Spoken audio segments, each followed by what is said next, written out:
Good morning, everyone. My name is Akima Roberts.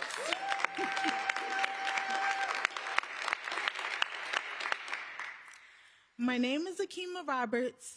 I was born and raised in Brownsville and still live there today. I'm here today to talk about my community. Now, truthfully, I've always felt safe in Brownsville, but today I feel even safer. We've seen crime in our neighborhoods go down. We've seen new stores and businesses open up. But the most important part of my community and my world will always be my daughter, Elle, and my son, Amar.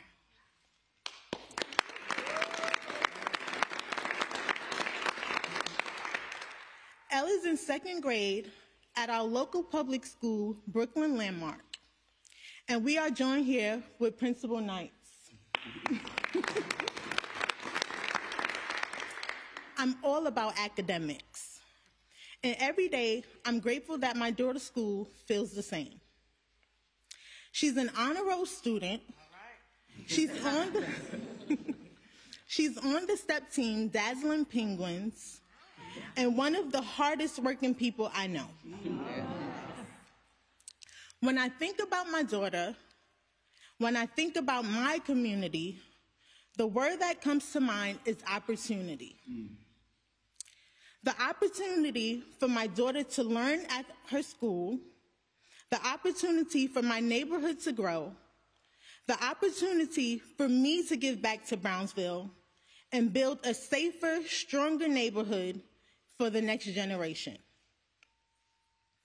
The task takes all of us, and I want to thank so much of these people in this room who are making it happen. My daughter, Elle, would like to say hi and tell you all what is her favorite subjects in class. My favorite subject is math because I like to solve equations, and I also like writing because I can write and show my work to people, and I like gym because I get to exercise.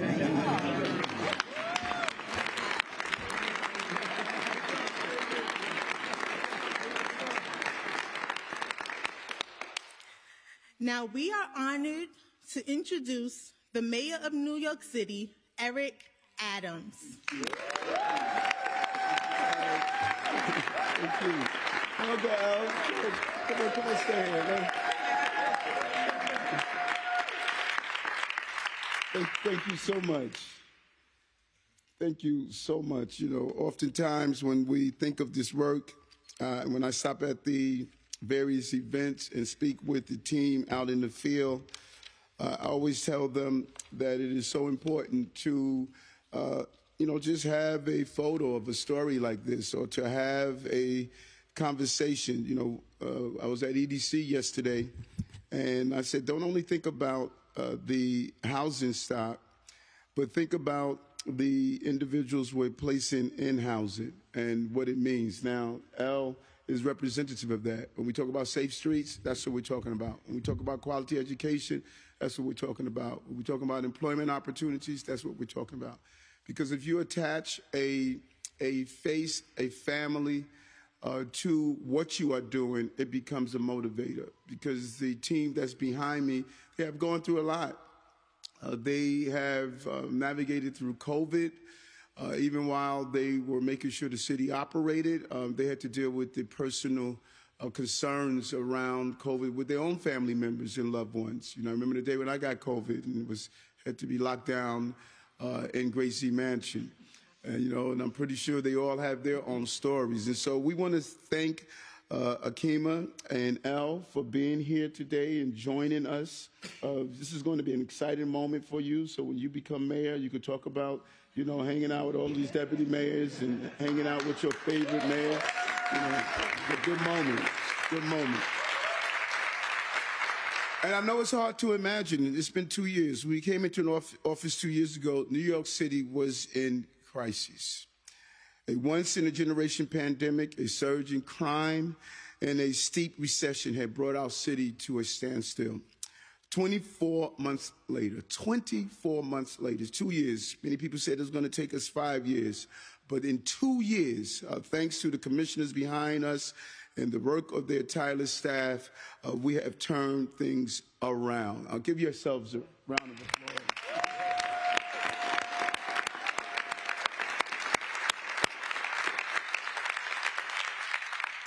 No matter, there's only one soundbite that can define this moment. Jobs are up, crime is down. That is what I ran on, promised, and committed. Jobs are up, crime is down. I'm going to say that over and over again. I'm going to buy a button to place on my jacket. And every day we're delivering for working class New Yorkers by putting public safety, public spaces, and working people in the center of our administration. We were able to continue to get stuff done for New York City in 2023 that started with public safety. The prerequisite to prosperity is public safety. By deploying prevention and intervention strategies to combat crime, we delivered a city that is safer for everyone. In 2023, we saw overall crime go down. Specifically, we saw a drop in 5 of the 7 major crime categories, including 11% decline in homicides and a 25% decrease in shootings. Just remember when we came into office, I remember clearly, in 1 week alone during our first month, officers were shot night after night. Detectives Rivera and Mora were murdered, and an 11-month-old baby was shot in the head. But no more under this administration.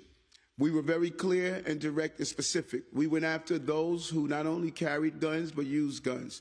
We already removed more than 13,000 guns from our streets in the last 2 years.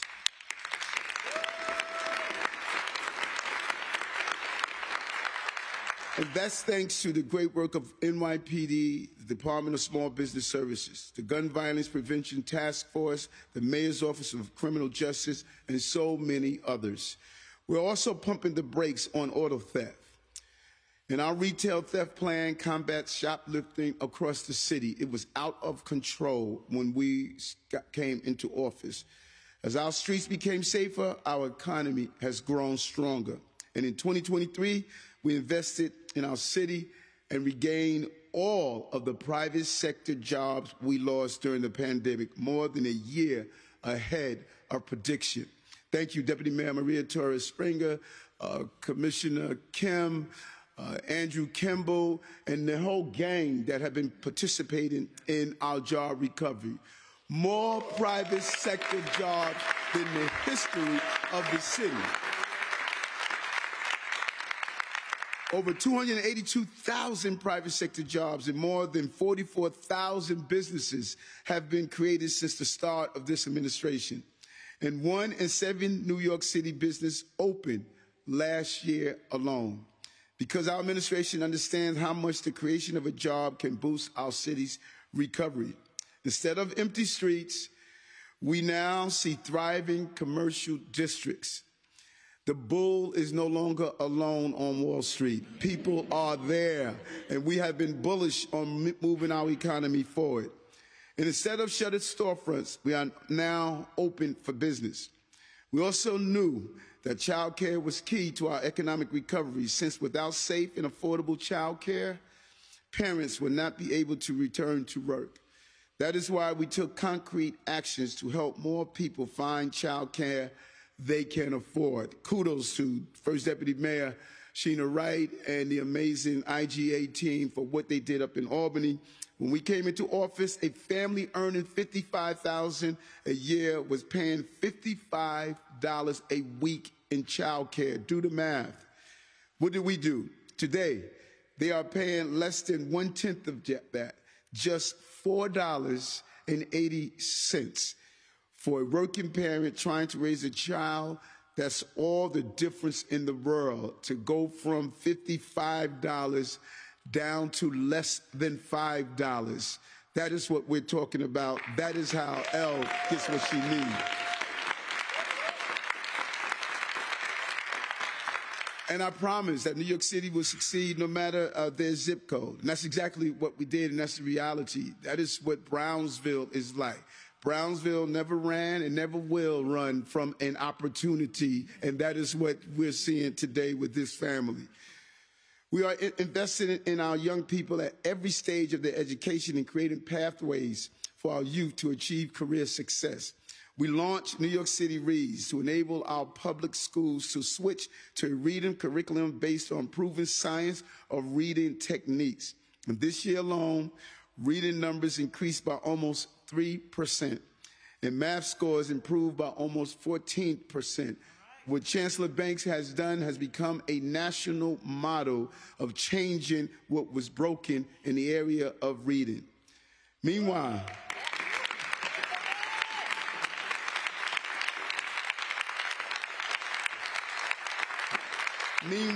pathways to an exclusive economy or more that we put in more than $600 million action plan ensures that 250,000 young New Yorkers can discover and succeed in the career of their dreams through summer youth, employment programs, CUNY, 2X Techs, and more.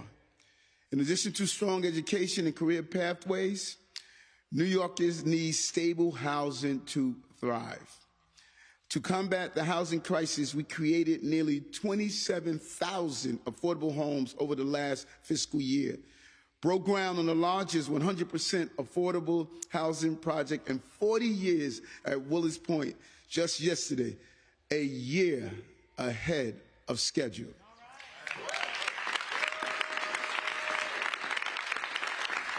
And we connected more New Yorkers. Come on up here, County Leader, Assemblywoman.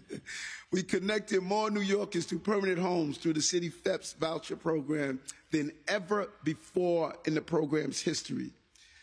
We helped amplify the voices of our NYCHA residents through this year's historic vote for NYCHA Trust and provided mental health support and wraparound services and shelter to 50 of the hardest to reach unsheltered New Yorkers. What we have done in NYCHA just has been unprecedented, and we want to thank the entire team of everything from the PAC to NYCHA Trust to put it in our housing plans. It just shows our clear focus on ensuring all housing opportunities will be discovered.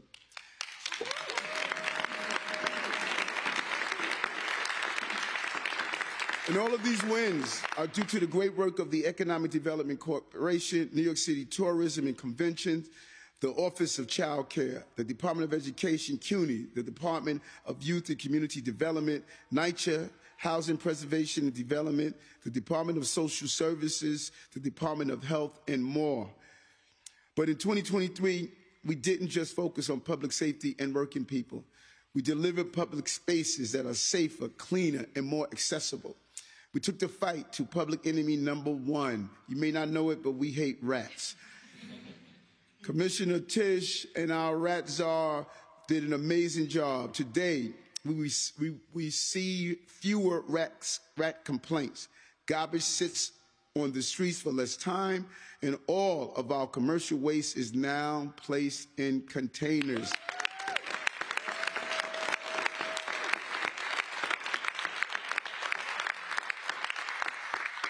They told us it was going to take 4 years to do. We said not under our administration. Very soon, most residential trash will be containerized too. Instead of dodging black garbage bags on their way to work, New Yorkers can enjoy streets that look and smell cleaner. We also created new public spaces across all 5 boroughs and strengthening street safety by daylighting streets and creating more protected bike lanes. Thank you to the Department of Sanitation, our new rat czar, and our Chief Public Realm Officer, Parks and Recreation, the Department of Transportation, and others who have been part of those successes. Now our city still faces challenges. We're clear on that. We know what's in front of us, and we are very much aware. We are meeting the asylum seeker crisis head on, offering food, clothing, and shelter, as well as working with our federal partners to help migrants submit more than 23,000 work authorization, TPS, and asylum applications. More than 157,000 migrants have arrived at our door since last year. 157,000. 1.5 the size of the city of Albany. An entire city was dropped into New York City. The difference from that is that in Albany, they have the right to work. In New York City, they don't have that right to work. They need to be allowed to work. And we have done more than any other city in the nation to support these individuals and families, while simultaneously delivering for New Yorkers. Not by choice, but out of necessity, our administration has effectively managed the humanitarian crisis and taken leadership on this national problem. New York City is built by immigrants, and we will work together to emerge from this crisis stronger than ever before. So thank you to this team they have been up at nights, during many nights, to navigate the challenges of buses that are coming in, close to 4,000 last week. So really kudos to you, DSS, New York City Health and Hospital, New York City Emergency Management, the HPD, the Offices of Asylum Seekers, and a dozen of other agencies stepping up to meet this moment, stepping out of their daily roles to retrofit not only their tasks, but retrofit how we go about carrying out this humanitarian crisis.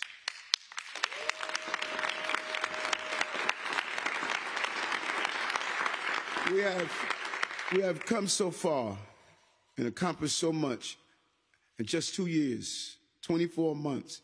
I say over and over again, every day feels like dog years when you're the mayor, and I know it feels like dog years to these commissioners and deputy mayors. And we're just getting started. We have not even mentioned a fraction of the accomplishments the team behind me and their teams have achieved. And I would like to also thank the City Council, state lawmakers, our congressional delegation, Governor Hochul, for helping us with so many of these achievements. These local electeds have been very much part of the movement. And even in the areas that we have a philosophical disagreement, we agree on one thing. We love New York, and we're going to continue to work hard to navigate us through these difficult times. 2024, the best is yet to come. But in 2024, our administration will continue to build on these historic wins. We will advance bold ideas and use every tool at our disposal to continue to do what we like to do best, and that is to get stuff done. Thank you very much. We'll open up to a few on-topic questions.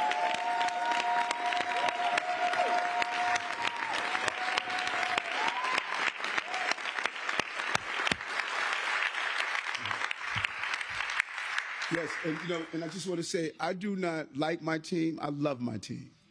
We love you too.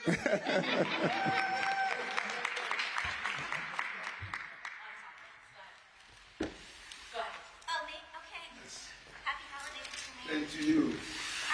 So I've been to 2 town halls, Southeast Queens and the one in Corona. And what some of those residents tell me is that, they've lived in historically underinvested neighborhoods. And their concern is that with the cuts, even though you've kind of pledged to be a champion for the working class, that they're going to be left behind because they use parks and libraries disproportionately more than higher income New Yorkers. What do you say to them, especially as we're looking toward the next year and even more cuts, on the horizon? First, I agree with them that they've lived in historically underinvested communities. I agree. And when you go online and look at our wins, you will see how we've turned that around and the investments we have made. Everything from childcare to what we're doing in our schools and what we're doing around public safety. Brownsville is safer because of the investments we made in Brownsville. And when you look at what we're doing, we know that these communities have been underinvested. This is not the budget we want to pass. Look at the budget we passed with the City Council in our first time in our first budget in office. And invested in schools, invested in families, invested in streets, and invested in parks, and invested in cleaning our streets. Aggressive programs like the containerization of this is where we were going. This unforeseeable crisis that we're facing of over 150,000 migrants, asylum seekers, $5 billion this year, $12 billion over 3 years. It hurts us. And many of these commissioners that are behind me, the work they do is their calling. It hurts them that what we have to do, but we have a lawful obligation to balance the budget every 2 years by law. There is a limited amount of dollars that come with that. And so what we must now do, which is going to take our greatest skill, is how do we do these efficiency cuts with not harming the services in those underdeserved communities that you're talking about. And I say that to the town halls all the time. And I have to keep crisscrossing the city. Today I'm doing a older adult town hall. I have to explain to them and articulate to them and mobilize them. Because as I say in these town halls, I know they're angry, but their mayor's even more angry. Because I'm the one they see on the subways, on the streets, in the churches, in the seniors centers. I'm the one that is responsible for navigating us through this, and we have to raise our voice together and place the blame where it's needed. The national government has defunded our city, and they're defunding these programs, and it's preventing us from investing in these underserved communities. Hi, Mr. Mayor. How are you? Speaking about budget cuts, last week DC 37 sued you over the budget cuts. Now UFT saying that they're going to sue you over the budget cuts. It's about working class New Yorkers. You're a union mayor, you claim to be. I want to get your opinion on that. Does that worry you that these labor unions are suing you over the budget cuts?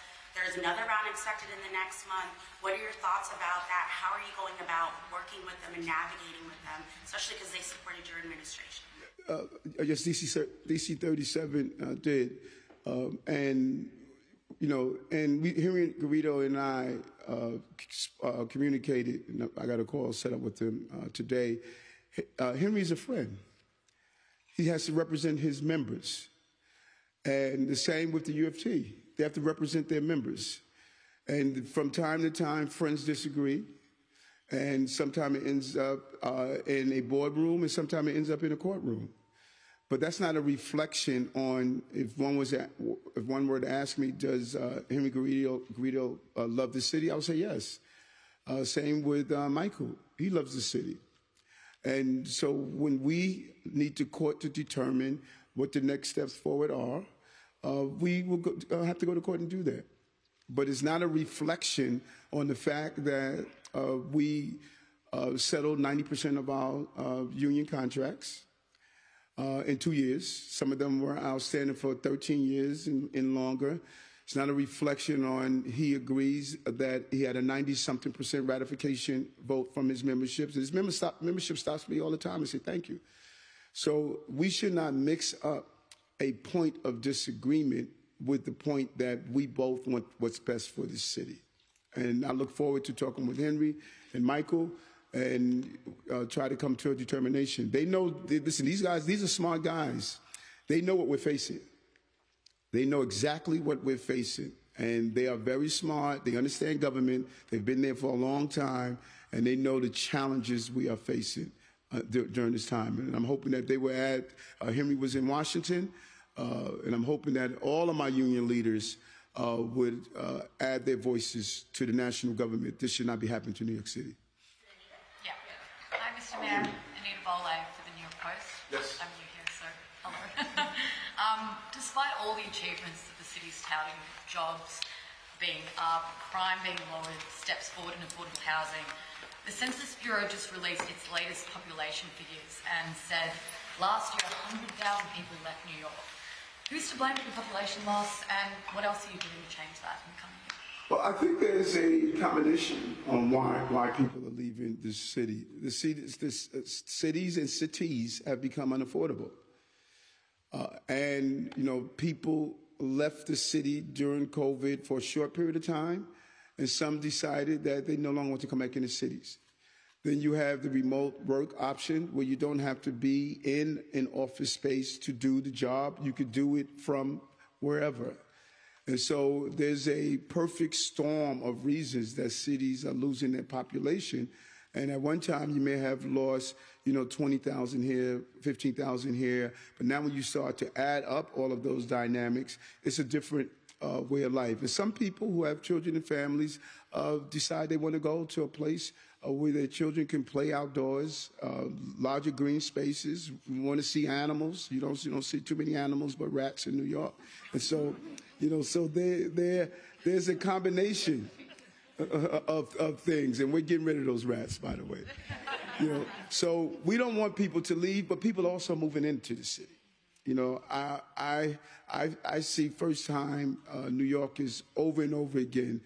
People are moving in, and they have 152,000 migrants. We give them a job, they become workers. They become part of our economy, like other immigrant groups have become part of our economy. If you were to do an analysis of those who are behind me, overwhelming number of them are immigrants. They come from first generations. So they went from their parents coming here trying to be citizens to now they're in charge of what happens to citizens. That's right. That's the beauty of this. And that's why we need to let people work. Because right now, in the Floyd Bennett Phil Herc is the future commissioner. We just need to give them an opportunity. Hi, Mayor Adams. Happy holidays. Well, thank you. I hope you are too. With jobs numbers, with crime statistics, and even with migrant numbers, there's always a challenge between reality and perception. Yes. The data versus what people feel day to day, even if it's not directly threatening them. Yes. How do you bridge that divide, specifically on migrants, when people are up in arms in neighborhoods where there's not that many migrants?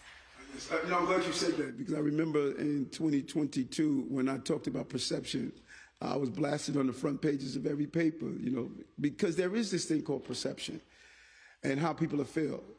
I bump into well-educated people right now, and we talk about why we're not stopping the buses.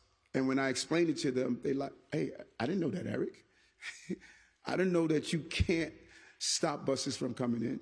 I didn't know that you can't deport people. You don't have that authority. I didn't know that you can't say if you're here, you're not going to be housed, sheltered, and fed. Many New Yorkers are not aware of how our hands are tied in this issue. And so that's why we do these town halls. That is why we do radio shows. That's why we do Ask Eric. We have to get out to everyday New Yorkers, because their anger is that the mayor is allowing this to happen to us. And we have to be very clear that this team of people behind us this was dropped in our laps, and we have managed the hell out of this crisis. People outside the city are in a maze that we were able to get 57% of people stabilized out of the system. That 8 out of 80% of those who are given a 30-day notice are determined to stabilize. They are amazed that we don't have any children or families sleeping on the streets. 7,500 families in Massachusetts, and they're overwhelmed.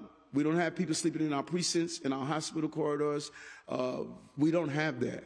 And people are saying, how are you guys doing it?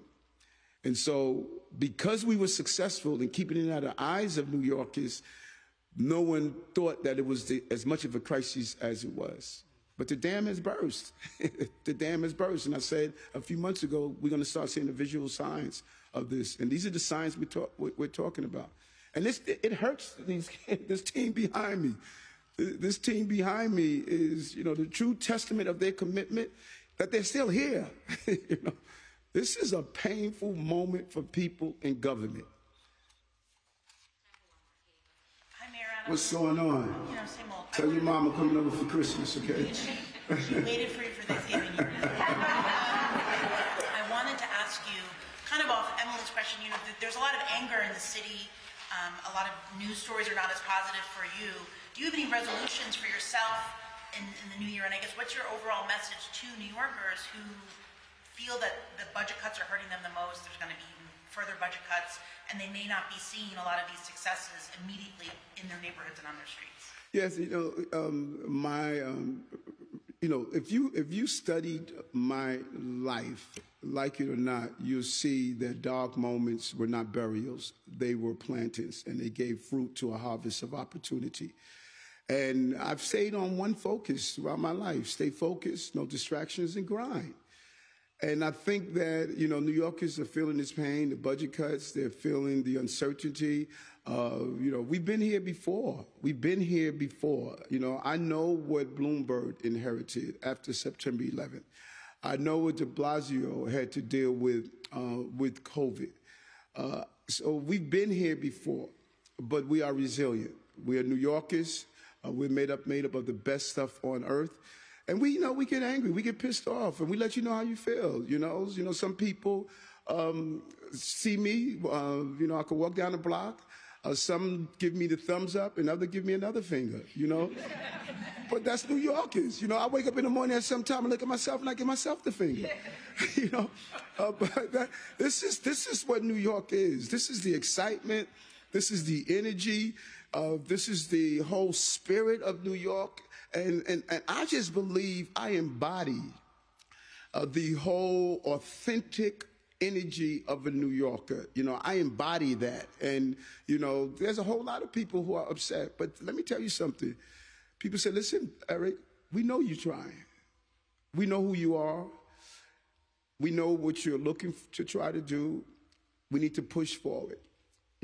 People are volunteering. People are doing what needs to be done. This is a great city. It's a privilege to be the mayor of the city of New York. And it's a privilege to be a New Yorker. Because as I say over and over again, there are two types of people in America, those who live in New York and those who wish they could. We live in New York. Thank you.